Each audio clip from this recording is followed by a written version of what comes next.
Na watu watatu wamefariki kufuatia ajali ya barabarani kaunti ya Nakuru baada ya dereva wa lori lilokuwa limebeba mbao kupoteza mwelekeo katika daraja la Harimi na kupinduka Jumamosi usiku. Na polisi wamethibitisha kwamba dereva wa lori na watu wengine wawili walifariki papo hapo. Na miili ya waliofariki bado haijatambuliwa kutokana na majeraha mabaya walioyapata kwenye ajali hiyo. Na miili yao imepelekwa katika makafani ya hospitali ya Molo.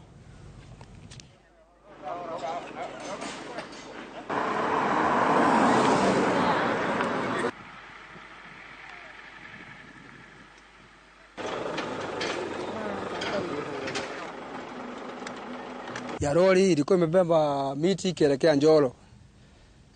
Kulikuwa na shida wenye walikuwa kwa hii lori, hata kuwatoa kulikuwa ngumu, juu walikuwa wameraliwa na miti.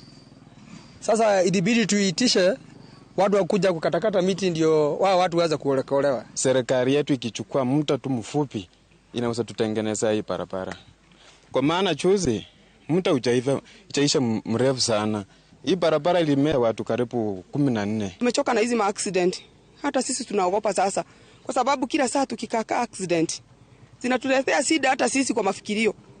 Kwa sababu tuko mpaka na watoto wanaenda na gari shule. Mpaka watoto wetu wameogopa sasa. Tunaomba tu serikali ikuje itusaidie itutengenezee mahali hapa.